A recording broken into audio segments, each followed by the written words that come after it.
Hello, everyone. This is Tom Fox, the voice of compliance, together with Jay Rose and Mr. Monitors himself for This Week in FCPA, episode 249, the Whistleblower Edition.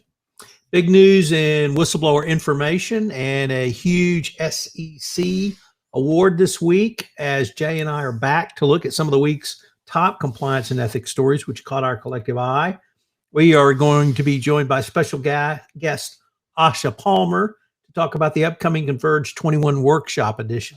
So, Jay, can we hop right into the whistleblower information this week? Tell me what the number 50 million means, Tom. Well, it's the number I'm striving to sell the Compliance Podcast Network for. But short of that, you may be talking a more temporal aspect, which was the SEC announced a dual whistleblower award, meaning two whistleblowers got the award this week. That's two, as in two, T-O-O, T-O-O-T-O, and the number two. And you could probably even go the Roman numeral two, however you say that in Latin. There we go. $50 million. What struck you about that award other than the size of it, Jay? Well, I think what you brought up, Tom, was very key, that it took two people to do this. And you've got to imagine what kind of systemic thing has been happening if you have two relators who are both combined to bring to justice a matter that pays them both $50 million. And I think if you do the numbers, you could say, well, you know, was this a $500 million fraud, or what percentage did they get about it? But one of the things with the whistleblower program is that there's total anonymity. So it's really hard to find out who the company is and what the numbers that were at play. But if you just look at 50 million, it's a huge figure. So, Jay, coupled with the $50 million award, we also had a release of a report from Navix this week that Jacqueline Jaeger, our colleague over at Compliance Week, wrote about. And they looked at whistleblower information over the past year. They had some interesting findings. If I could step back and have our audience think about the ECI 2021 Global Business Ethics Survey.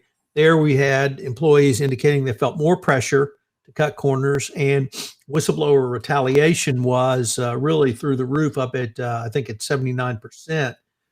So obviously those figures are troubling. But what Navix found was that retaliation dropped to 1% of the reports received. And Carrie Penman said the drop is notable when considered against a focus on social justice, but she questioned whether in times of uncertainty, people are more fearful. Now, this was reported retaliation.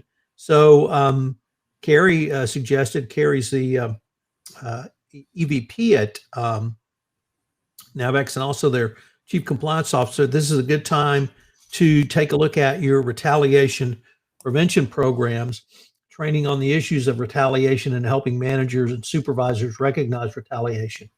Also, Jay, earlier today, I was a part of the ECI 21 Impact Conference, where I moderated a panel which discussed whistleblowers, whistleblower information, whistleblower legal issues. We had Greg Keating from the legal perspective, and we had Dr. Kyle Welch, who, of course, is well known for his academic research into whistleblowers and reporting systems, and Pat Harned, president of ECI. And they talked about not only the retaliation, but the damage from retaliation. I think that's probably well known.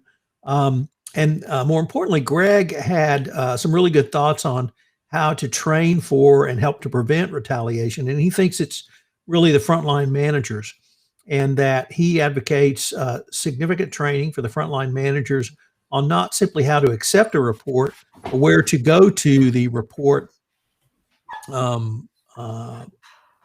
where to send the report to, and how to support the whistleblower.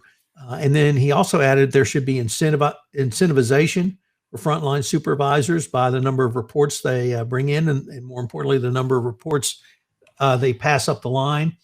And your culture needs to emphasize that you honor and support people who step up. And this includes either bystanders or secondary reports as well. So if someone reports they saw something that happened to somebody else, that is significant information as well. So lots of great information about whistleblowers this week: the Navix Report, the ECI panel, the Whistleblower Award.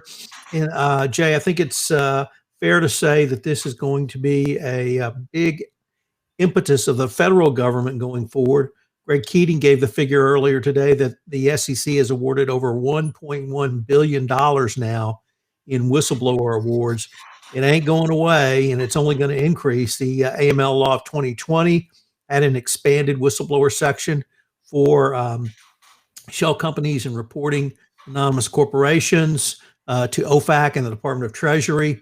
There's several other, there's an antitrust whistleblower program, of course, the SEC whistleblower program. And what Kyle Welch emphasized was, this is information. This is information your company needs, because it may be that you have engaged in a violation. It may be a legal violation. It may be a violation of your own internal policies and procedures, but it's something that every company needs to try to garner. And he was quite stark. Look, if a reporter tries to report and 90% try to report internally and they're turned away, they can go to the government. And the government's eager to access that information. There's an entire plaintiff's whistleblower bar set up to process whistleblower claims from the legal perspective, and that this could really hurt a company down the road. So lots of interesting information. And I think, Jay, everyone understands when you say don't retaliate, but certainly from the information from Navix, ECI, and then the panel we saw earlier today, that there's specific steps you can take. So I'm very hopeful in this area. So Tom, even though it's only April 22nd and we are on the Whistleblower edition for episode 249, should we be so bold to say that 2021 may be the year of the whistleblower? It could well be, Jay. All right. Well, I'm going to use that to jump into the first story we have this week. And we're going to, hang on while I vamp for a second. We're going to an article that comes to us from the Harvard Law School Forum on Corporate Governance. It's written by Paul Washington and Rebecca Ray. And the question they ask is how boards can get human capital management right in 5 not so easy steps. At the outset of the pandemic, employees were top priority of boards, second only to continued liquidity. Now that the SEC's new disclosures rules on human capital management could further reinforce the focus of workers, at least temporarily. Boards can ensure that companies satisfy the new SEC reporting requirements, but return to the traditional approach of providing general, or they can view recent events as a catalyst to make the workforce a sustained strategic focus of the board. Boards are struggling with how deeply to be involved with human capital management. Can they achieve the appropriate level of board engagement and disclosure on HCM, focusing on strategy and key drivers rather than day-to-day activity? They will not only drive long-term value, but they can also provide a template for how boards can tackle ESG areas going forward. The authors share 5 practical steps to help boards make HCM a strategic business advantage, and it's based on a recent report by the Conference Board called Brave New World, Creating Long-Term Value Through Human Capital Management and Disclosure. So here are 5 ways to get HCM right. Number 1, develop a human capital strategy linked to your business strategy. Adopt a more strategic approach to HCM, which requires, no surprise, a strategy. Boards should ask management to develop a strategy that sets forth a plan for taking the company from the workforce it currently has to say what it will need in 5 years' time. 2, clarify, codify, and coordinate your board's role. Boards should also work with management to clearly define their role with respect to HCM. 3, confirm that the board has the right information it needs. Companies have an abundance of HCM data at their proposal. The key is working with management to figure out what matters. 4, ensure what boards have correct composition and resources. In recent years, boards have sought to expand their own capabilities through attracting directors with expertise in areas such as technology and finance. At the same time, when evaluating a board's makeup, a company should consider adding human capital management expertise. And 5, double down on the company's story to ensure it is communicated consistently and effectively. One of the most daunting challenges is determining what HCM information should be provided to multiple stakeholders. Some people see the new SEC rule on HCM disclosures as a harbinger of additional mandatory ESG disclosures and associated board responsibilities to come. Here are some final thoughts. Don't rush it. No matter how well-informed or well-meaning you are, boards will inevitably have less comprehensive and nuanced information than management. 2, ESG disclosures and financial statements are just a small part of the overall picture. Indeed, they're just a part of the disclosure tail, and it shouldn't wag the business dog. Next, companies' disclosures should evolve, placing the appropriate emphasis on non-ESG topics such as human capital requires a lot of work by the board. While it's important to be conscious of various external ESG reporting frameworks and rating agencies, boards should focus on what works best for the company. It may be easy to be lost in the multiplicity of conflicting metrics suggested by reporting frameworks. While they are a helpful guide, each company should decide what standards it wants to adhere to. With the vast disruption brought about by COVID-19, boards have an opportunity to take a fresh look at their company's workforce to see how it fits in the company's future business plan and the board's role in ensuring that the firm's workplace can be a key driver and a beneficiary of that success. Back to you, Tom. So Jay, we had our first, or not our first, but another award, or rather enforcement action by the New York Department of Financial Services.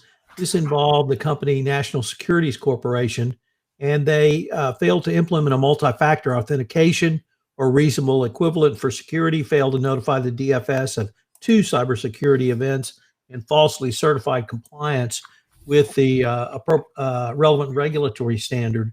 So the DFS is really leading the enforcement effort around data protection in the United States, but since we have no national law. And I was really interested in the article that appeared in New York University's program on corporate compliance and enforcement, or rather their compliance and enforcement blog. They had 3 key takeaways. One, that you need both 2-factor authentication for certain gatekeepers or equivalent approved by a CISO, a CISO. You need to notify the DFS, even if you notify other regulators of a cybersecurity event, if you're regulated by the DFS. You need to deal effectively with obligations around your third-party applications and personnel. And the DFS views certifications as requiring full compliance. So those last 2 points I think are critical, Jay, that if you certify your compliance with the law, you better be in compliance with the law. And that means the full law, full compliance. But also your obligations around third-party applications and personnel that many companies will claim they don't have visibility that far in, but the DFS says that you have to have that visibility going forward. Great. Next up, Tom, we've got something from Corporate Compliance Insights. This comes from a good friend of the podcast, Jim Deloach. And Jim's talking about strategic resilience. Will it be a key to the post-pandemic future? Most risk management strategies look through the rearview mirror, but it's time to focus on the road ahead. As the global economy remains in flux, most management strategies remain backward-looking. Risk needs to adopt strategic resilience strategies if it's to stay ahead of the inevitable changes to come. Strategic resilience is likely at the root of the director's concern due to 3 issues. First, there is the uncertainty around the pandemic and its impact on market behavior. Second, there's a current and post-pandemic competitive environment and shared pace of change, and the digital economy. And third, most performance metrics are retrospective in nature, recording history as it occurs and focusing on the question of how are we doing instead of the question Jim says we should be asking, where are we going and can we get there? So how do you adopt strategic resilient practices? When linked to critical assumptions relating to external market factors and key risks relevant to the strategy, lead metrics offer an early warning of market opportunities, as well as an increased or emerging risk warranting immediate attention in the C-suite and boardroom. To illustrate, an organization with multiple operating units sees selected strategic documents and business plans to develop a profile of the critical risks around key initiatives. Many an organization's most critical risks are driven, at least in part, by the digital economy. After confirming the risk profile with the executive team, conceptual alternatives for reporting on strategic executions are evaluated and approach selected that address several objectives. 1, provide transparency into strategic execution risks. 2, augment quarterly strategic reviews to enable timely action to address risks to achievement of strategic goals and to keep the company on track with strategic milestones. Next, identify signs of stress on the business. And finally, supplement the CEO's periodic strategy updates and discussions with the board. Based on the strategic risk profile, potential metrics are now identified with an emphasis on lead metrics, not intended to replace the lag performance metrics currently in place, but lead metrics are focused on trends and warning signs that the business model may be under threat from. The metrics and underlying thresholds are used to develop indices for various risk categories to trend quarterly for use in communicating with the executive team. Trending reports should answer 3 questions. Are we riskier this quarter than we were last quarter? Are we entering a riskier time in delivering our strategy? And if so, why? Questions for the executive team and boards. Here's 3 final questions for senior executive and boards of directors to consider based on risks inherent in company operations. First, are we assessing the company's execution of strategy in a comprehensive manner with a forward-looking discipline linked to critical strategic assumptions and risks? Second, are these capabilities working effectively to inform strategic decision-making? Is management setting the tone for strategic resilience through actions and words? And in conclusion, would we characterize the company's decision-making processes as high velocity, high quality? Does the process keep things simple, flatten the organization, and emphasize taking the appropriate risks, failing fast, and listening to feedback? Back to you, Tom. So Jay, next up is an interesting article that I came across in the MIT Sloan Management Review. And one of the things that we learned from the ECI 2021 Global Business Ethics Survey was that employees felt greater pressure to cut corners. Well, this Sloan article asked the question of what are the costs of unethical requests. And they put together some, set up some experiments, and it turns out that their actual business cost. This is, of course, separate and apart from any legal or regulatory cost, which we typically focus on. Certainly in our section on whistleblowers, that was the focus. But I thought this was really significant because it said that when employees are asked to do bad things, their work gets bad, basically. And if you have an employee that's ethical and wants to do the right thing and you ask them to cut corners, they're not going to do that very well. So it was very interesting to see that there are real business costs for asking employees to engage in unethical behavior. And certainly when you pair that with the data from the ECI 2021 Global Business Ethics Survey and the remarks this morning from Greg Keating, Pat Harned, and Dr. Cal Welch, you see that there are real costs to asking employees to cut corners. And even if it's just a hint, the article is very clear that it can be very subtle. It doesn't have to be a direct order. If you just sort of say, well, no one rid me of this meddlesome priest thing, things can get bad. So very interesting, and I thought very significant for every compliance practitioner. So next up, Tom, you entitled this "To Russia with Love" from a friend of the podcast, Mike Volkov, on the U.S. ramping up sanctions for Russia. We also, for a deeper dive, you can check out this week's episode of Embargoed on the Compliance Podcast Network. And I think I just said this comes from Mike's own blog, Corruption, Crime, and Compliance. Biden administration ratchets up Russian sanctions. The Biden administration announced new and significant trade sanctions against Russia. The action was long expected, given the Biden administration's criticism of Russia, and was a comprehensive response to the country's interference in the 2020 U.S. election, its SolarWinds cyber attack, and its ongoing occupation of Crimea and threatening addition of troops along the Ukraine border. President Biden issued a new executive order targeting the harmful foreign activities of the Russian government, authorizing a broad range of sanctions. Authorities in response to the Russian activities designed to undermine free and fair democratic elections, to engage in and facilitate malicious cyber activities against the United States, use transnational corruption to influence foreign governments, pursue extraterritorial activities targeting dissidents and journalists, and violate well-established principles of international law. The White House also took steps to expel 10 Russian diplomats in D.C., including Russian intelligence representatives, for their roles in the cyber hack and election meddling. President Biden spoke to Russian President Vladimir Putin to preview the actions.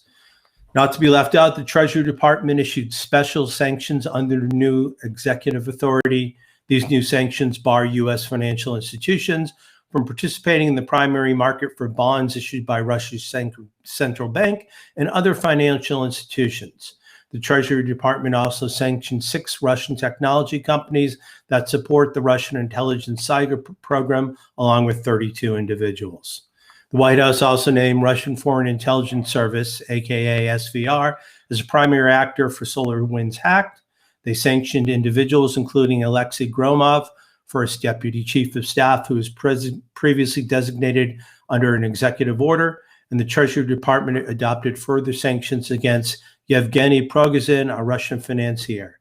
In addition, the Treasury Department designated several companies that were also associated with Prigozhin.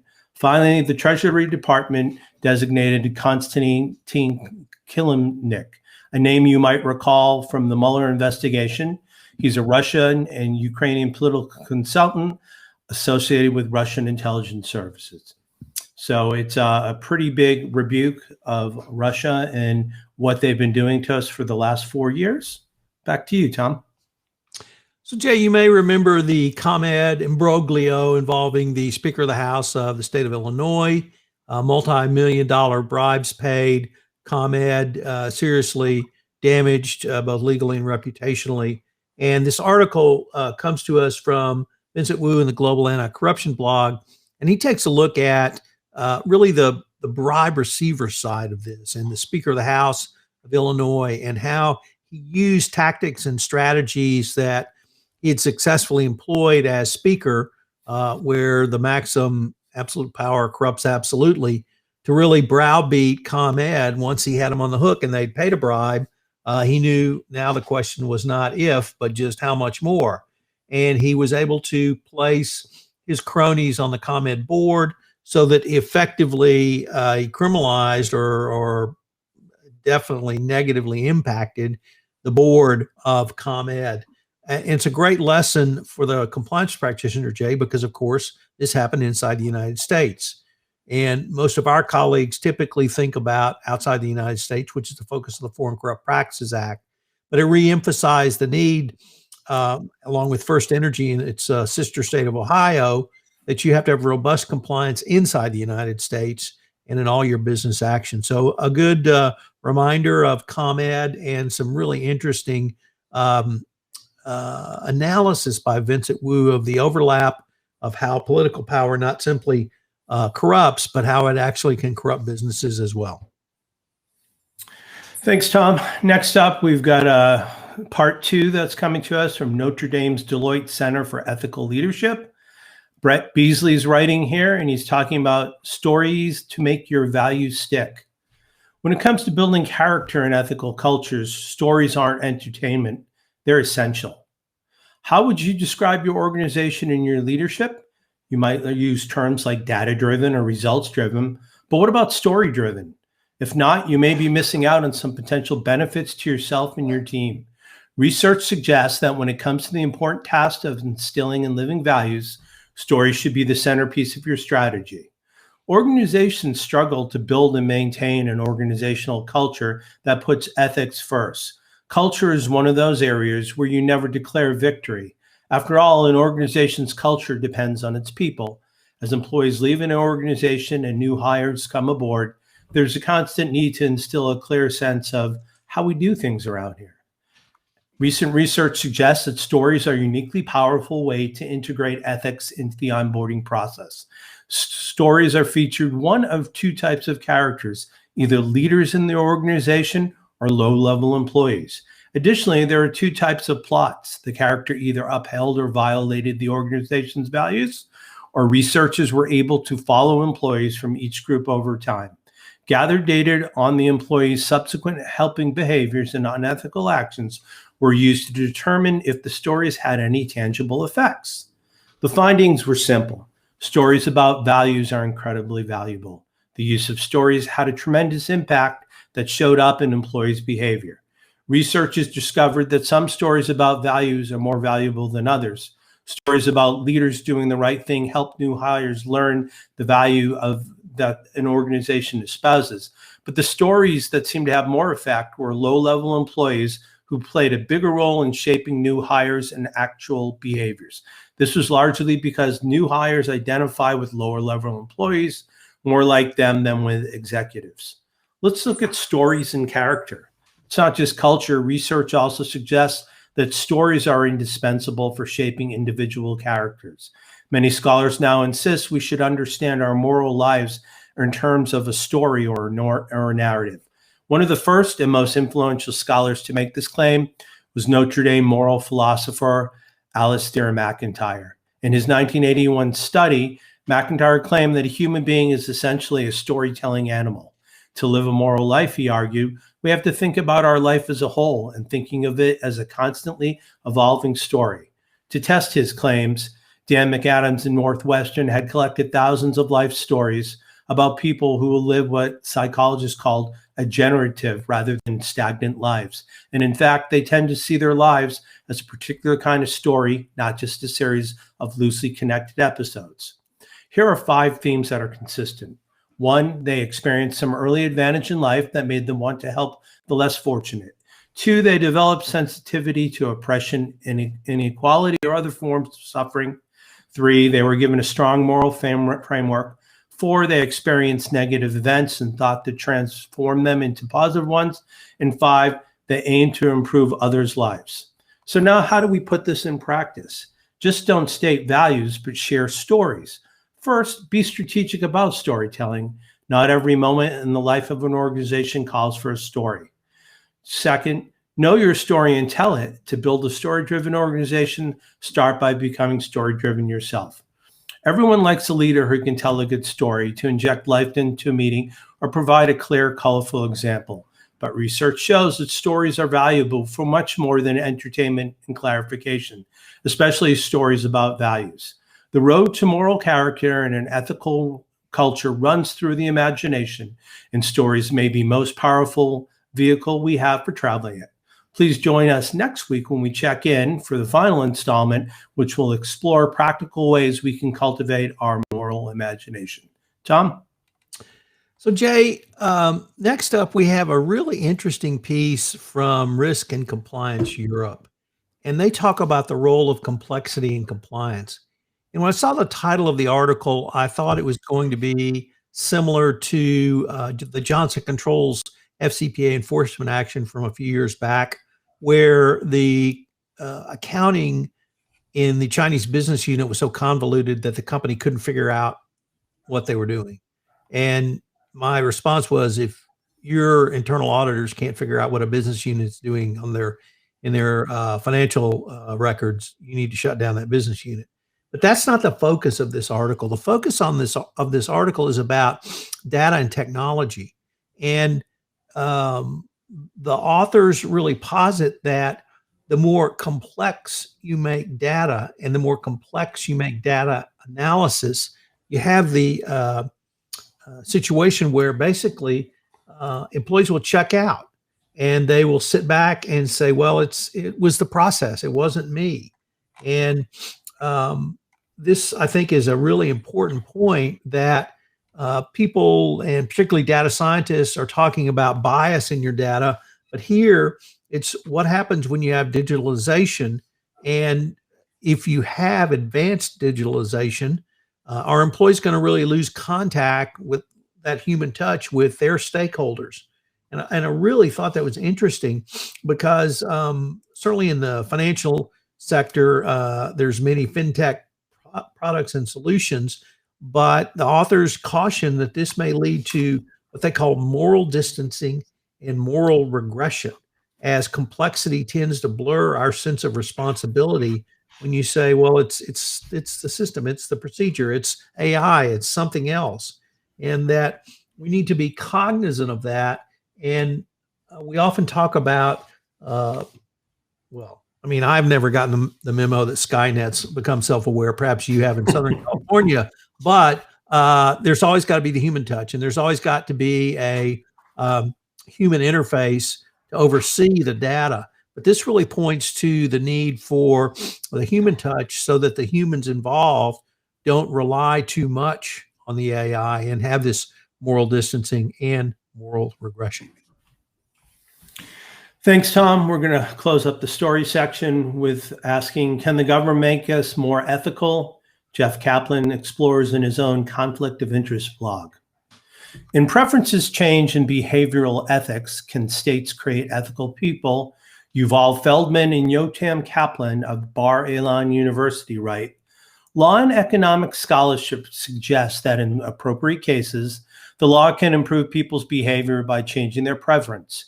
For instance, the law can curb discriminatory hiring practices by providing employers with information that may change their preference towards discriminatory hiring.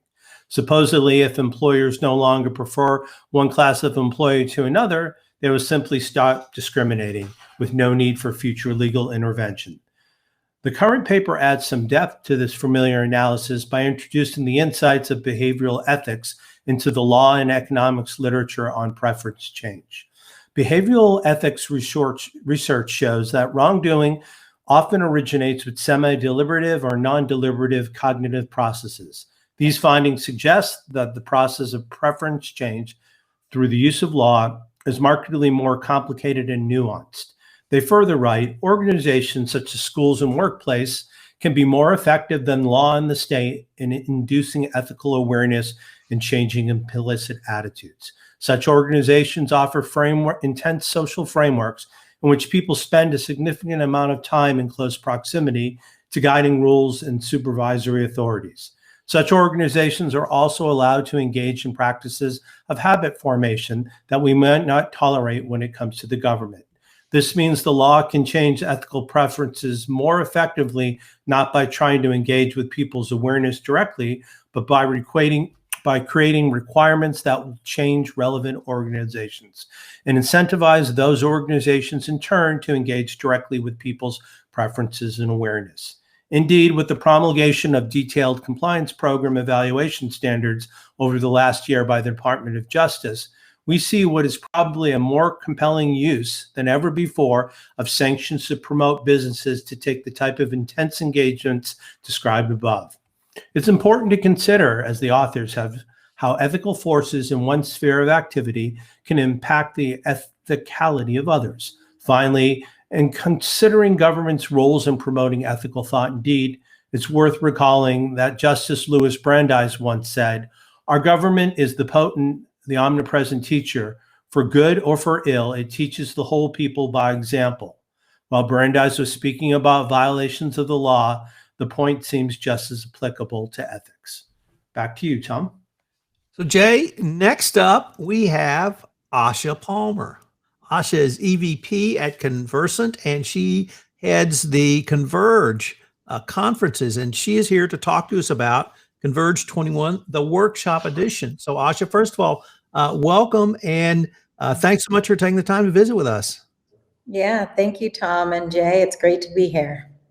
So Asha, Conversant is doing something new this year. They're having a workshop edition, So could you tell us what the genesis of that was and how this will be different really than any other conference you or I or others of our listeners have attended? Yeah, thanks, Tom. After our Converge 20 last year, we left with a lot of energy and a lot of ideas. But what was the next step? What could we do to effectuate and to, get moving on the great ideas and concepts that we talked about during this wonderful conference? And we listened to the feedback of people who were there who said, I love everything that you talked about, but tell me how to do it. Tell me, how can I apply that to my program? Behavioral science, we've been talking about it for probably 5 to 10 years now, right? How can I tangibly apply that to my program and to move the ethics movement forward? So that's what the workshop edition is. It's about doing the work necessary to move the ethics movement forward. And we're going to do that work together. And it's always much more fun to do work with friends. Well, Asha, I know you've been intimately involved in putting the program together. Are there maybe one or two, I would say all your children are your favorite, but are there maybe one or two that you're really looking forward to? I'm not going to pick, right? The same answer as if you asked me what my favorite child was, right? They're all so different. And they're all really great. They have different formats. Some use, co-collaboration tools like Miro. Others use case studies and, detective questions. And, we tried to make it fun so that doing the work was exciting. We're going to talk about ESG, right? What is ESG? How does compliance and ethics fit into ESG? I asked, can we make data privacy fun? So we're going to make data privacy fun. Data-driven decisions, right? What does that mean? How do you apply that? What story can you tell? A lot of the topics that you guys just discussed in your news section, we are going to operationalize for the ethics and compliance community, and then teach tips and tricks that will help us accelerate. I will mention one more workshop that I think is fun. You see the key theme being fun, because I do believe that the work that we do in ethics and compliance is fun. We're going to think like a marketer. What makes us buy those late night, t-shirts on the internet or otherwise that we don't actually need, right? Marketers know how to get in the hearts and minds of people. We in ethics and compliance want to operationalize that as well for the key information that we, give to our constituents that we really need to protect ourselves, our business, and our world. Well, Asha, we're going to link to the registration and information to Converge21 Workshop Edition in our show notes, but I was wondering if anyone's listening and just would like to go now, could you tell them where they could go for information and registration?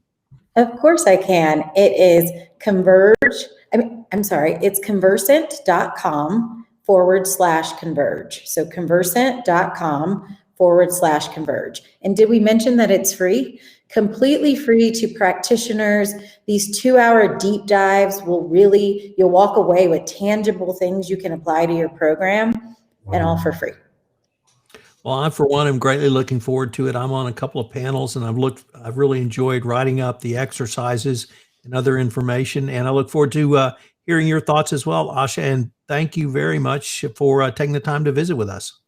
Thank you for having me. See you at Converge. See you then. Thank you.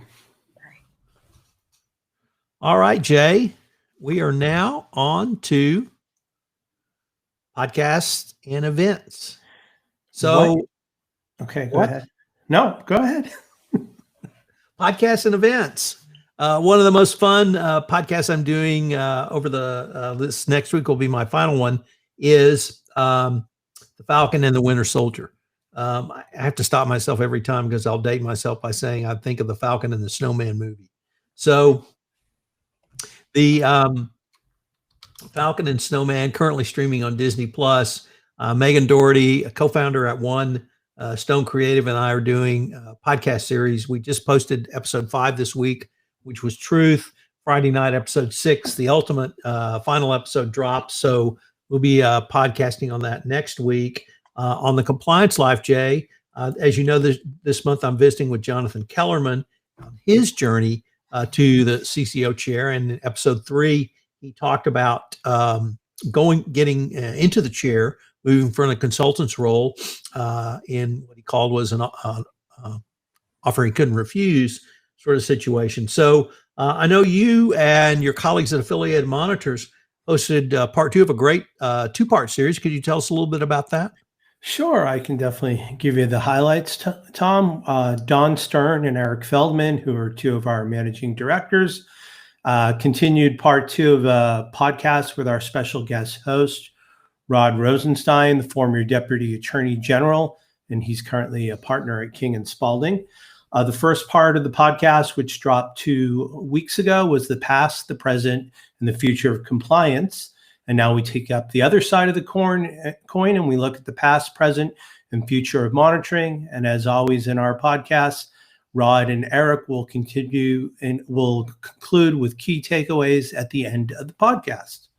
Next up, Tom, you've given the Converge information already, but just in case you're going through the show notes, there's a link right there to click and sign up. And Asha did say it's free, so there's really no excuse for you not to go. Corporate Compliance Insights releases a new ebook, the FCPA Year in Review, by our own compliance evangelist, Tom Fox. Again, in the show notes, we have a link and you can get a copy of the book right here. And that is also available at the incredible price of free.